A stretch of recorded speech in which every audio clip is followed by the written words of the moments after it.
Bonjour, Dongo, le conseiller, l'agripreneur et le promoteur agricole. Ici, on parle de business agricole. Ici, on parle de techniques de culture qu'il faut maîtriser pour réussir vos différents projets agricoles. Nous parlons de toutes les spéculations possibles que vous pouvez connaître.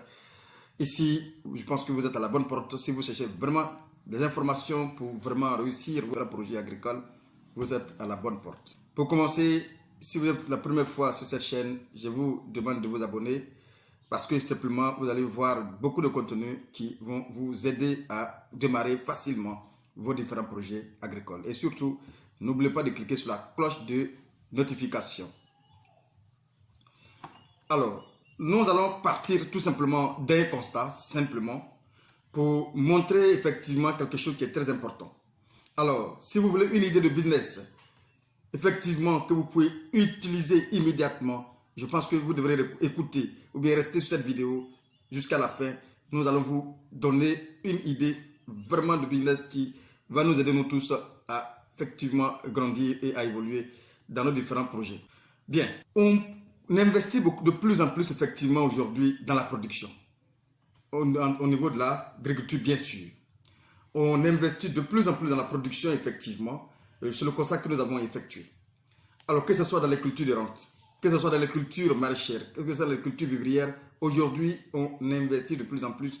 C'est une chose qui est vraiment intéressante, qu'il faut vraiment soutenir, qu'il faut vraiment encourager. C'est bien. Ça veut dire qu'effectivement, aujourd'hui, nous avons suffisamment de matières premières. On a suffisamment de matières premières sur le plan national en Afrique ici, qu'on peut utiliser pour faire toutes choses que nous souhaitons faire effectivement. Que ce soit dans les cultures maraîchères, que ce soit dans les cultures de rente, on a suffisamment effectivement de matières premières. Mais le seul problème que nous observons, nous constatons, c'est qu'il y a aujourd'hui de moins en moins de structures de transformation. De moins en moins de structures de transformation.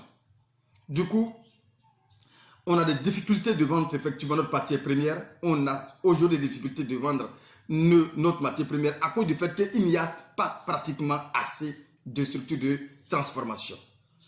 Alors, d'où les produits sont mal payés tout simplement parce que tout simplement il n'y a pas de concurrence pour rivaliser les quelques usines ou bien quelques agro-industriels qui sont déjà sur le terrain. C'est un problème qui est crucial parce qu'aujourd'hui, on constate que nos produits sont vachement mal vendus parce que tout simplement, il y a peu de structures qui en demandent pour la transformation, bien sûr. C'est pourquoi on a des difficultés aujourd'hui. On parle de pauvreté dans le milieu agricole. Alors, je fais un constat simple. Je vous planter un décor simple. La fois dernière, je venais d'Aboisseau, effectivement, où j'ai vu devant une structure de transformation de caoutchouc, des voitures alignées, remplies de caoutchouc qui peut te faire pratiquement 3 à 4 km de voitures qui sont alignées. Parce que tout simplement, l'usine est saturée, l'usine est remplie. Et tenez-vous bien, ils vont d'abord galérer, ils vont souffrir pour aller d'abord livrer, qu'on ne paye pas cash d'ailleurs. Et ensuite, ils vont galérer pour atteindre leur argent, pour pouvoir posséder leur propre argent, pour pouvoir se laisser alimenter. Tout simplement parce que c'est la seule usine, c'est une des rares usines qui se trouve dans la zone où il faut forcément livrer. Du coup, ils vont vous déposer votre production aujourd'hui, attendre pour certains 1 mois et d'autres 2 mois même avant de recevoir leur argent. Comment voulez-vous qu'un planteur puisse vivre effectivement si son argent doit venir 2 mois après livraison? Prenons même effectivement aussi le cas de la graine effectivement. À l'époque, alors le planteur même pouvait récolter sa graine aujourd'hui et aller à la livraison et attendre pratiquement 1 semaine avant même d'être réceptionné. 1 semaine. Et le prix du régime de palme variait entre 15 francs à 25 francs le kilogramme à cette époque-là. Alors après l'arrivée d'une autre structure dans la même zone, bien effectivement, il y a une concurrence qui s'est installée et qui a permis aux planteurs de comprendre certaines des choses en fait. Le prix peut être effectivement fixé à 25 francs le kilo pour le mois par les agros elles-mêmes, par les agro-industriels elles-mêmes. Et les mêmes agro-industriels mandatent ou encore subventionnent d'autres personnes, d'autres particuliers qu'on appelle acheteurs directs qui viennent payer dans les mains des mêmes planteurs le même régime entre 30 à 35 francs le kilo. Pour aller encore relivrer aux mêmes agros. Il y a quelque chose qui clochait, tu ne concordes pas effectivement. Je paye une graine à 25 francs. Je fournis encore d'efforts pour donner l'argent à quelqu'un pour aller me payer ça à 35 francs pour me ramener encore à l'usine. Il y a quelque chose qui n'allait pas. Il y a quelque chose qu'on devrait comprendre là. Bien effectivement, il faut comprendre que c'est l'argent même du planteur, c'est-à-dire que l'argent même de la graine, qu'on ne donne pas la possibilité aux planteurs de recevoir, qui est mobilisé entre leurs mains, qu'ils utilisent encore pour venir subtilement les escroquer d'une manière ou d'une autre. Parce qu'il y a pas de l'escroquerie. Tu prends mon argent pour venir tenter de me séduire en disant que je t'augmente le prix à tel prix. Non, ce n'est pas possible. Soit la graine est payée à 30 francs, soit ce n'est pas payé à 30 francs. Si vous doit payer la graine à 30 francs, ne me fixez pas 25 francs. Et c'est ce que nous constatons sur le terrain. Alors, étant donné que les yeux des planteurs commençaient vraiment à s'ouvrir progressivement, on a compris qu'il y a quelque chose qui ne marchait pas effectivement. Et aujourd'hui, je vous parle, la graine qui était à 35 francs est partie à 100 000 francs le kilogramme de régime de palme, entre 100 000 francs à 105 000 francs le régime de palme.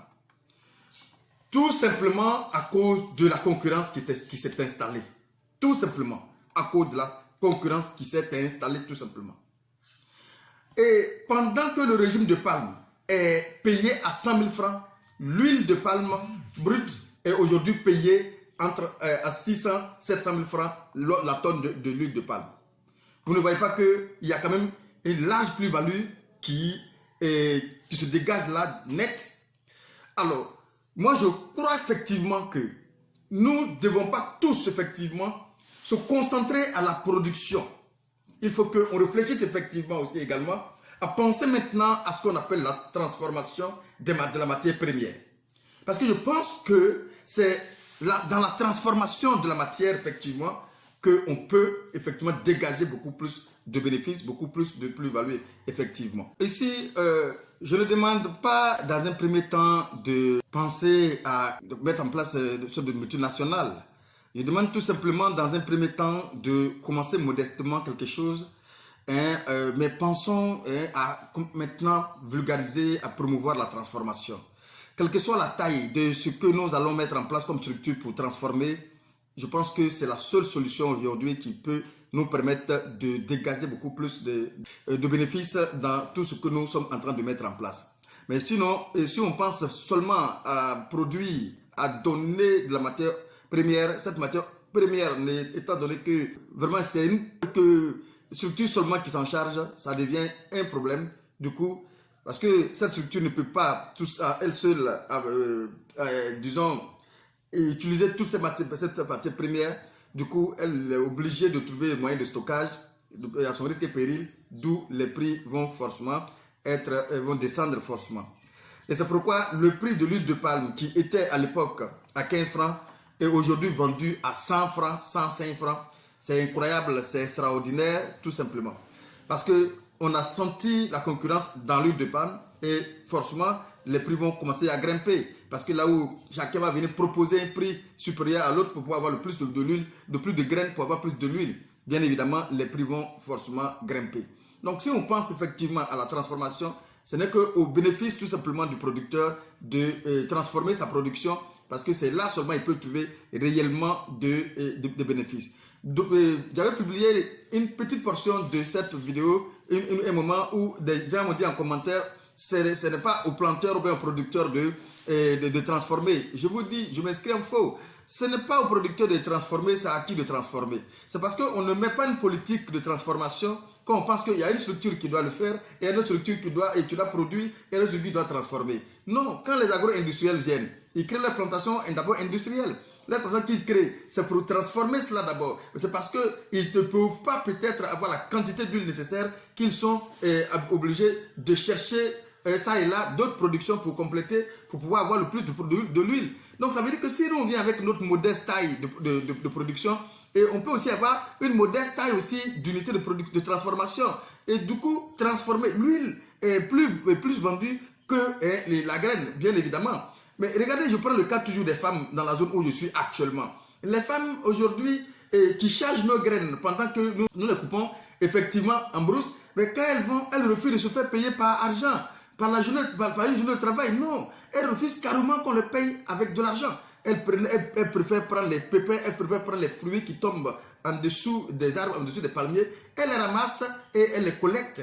Et c'est ça, elles se partagent entre elles. Mais je vous dis, quand elles viennent, elles transforment ça de manière artisanale. Je vous dis, c'est avec les pieds qu'elles pilent. Elles mettent ça dans un récipient et elles marchent dessus. Après la fin de chauffer, elles marchent dessus et elles arrivent à transformer ça en huile. Et c'est plus vendu. Et c'est bien vendu d'ailleurs.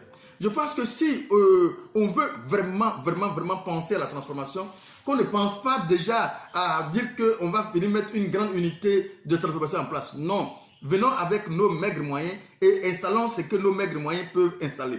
Effectivement, c'est en ce moment-là, on pourra facilement devenir des grands industriels, des grandes usines demain. Il faut commencer par quelque chose de modeste pour pouvoir atteindre quelque chose de grand demain si on veut vraiment atteindre notre objectif. Et là encore, si on va venir de manière individuelle, ça devient compliqué, ça devient difficile. Parce qu'effectivement, les machines vont coûter plus ou moins cher pour une personne de pouvoir mettre ça en place. Bon, c'est possible hein, d'ailleurs, mais ça coûte plus ou moins cher.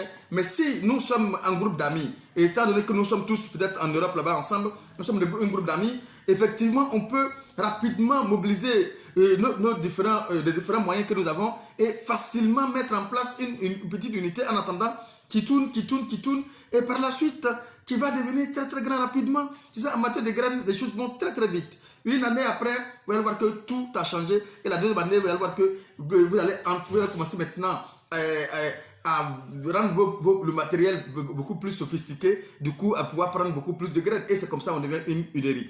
Alors, nous sommes en train de vous dire tout simplement, on a eu la possibilité d'avoir au moins des agréments de transformation. Alors, on a aussi des parcelles où on peut facilement aujourd'hui déposer n'importe quelle usine de transformation de l'huile de palme. Je pense que nos portes sont ouvertes effectivement pour toute personne qui souhaite vraiment se lancer dans la transformation de l'huile de palme et pourquoi pas avec d'autres produits. Et je pense que nos portes sont ouvertes pour une quelconque négociation pour vraiment mettre, quelle que soit la taille de l'unité, mettre une unité en place qui va progressivement grandir et pourquoi pas commencer à embaucher de plus de personnes. Nous sommes convaincus aujourd'hui que c'est seule la transformation qui peut vraiment enrichir. Alors maintenant, penchons-nous tout simplement à la transformation et vous allez voir que l'Afrique va beaucoup plus gagner que de prendre nos matières premières et les donner aux autres qui connaissent l'utilité. Alors je vous dis même que ces femmes-là aujourd'hui vont non seulement à la transformation de l'huile de palme, effectivement elles vont au-delà en utilisant les mêmes huiles pour faire des savons, je dirais, locaux qui sont beaucoup plus utilisés ici et même dans la sous-région aussi effectivement. Alors voici un peu une idée de business que je voulais vous partager et vous dire que nous avons déjà un agrément qui peut nous donner la possibilité de construction d'une usine, n'importe quelle usine, et ici en Côte d'Ivoire. Et aussi, on a des parcelles. Maintenant, nos portes sont ouvertes pour que vous puissiez venir nous accompagner. Et vraiment, pourquoi pas, on va être dans un partenariat gagnant-gagnant et pour pouvoir effectivement développer cette structure et pourquoi pas développer, faire beaucoup d'heureux en donnant du travail à certaines personnes. Alors, c'était juste une petite parenthèse, une petite réflexion. Et je pense que nous sommes encore ensemble pour longtemps. Et à bientôt encore pour une autre vidéo. Merci.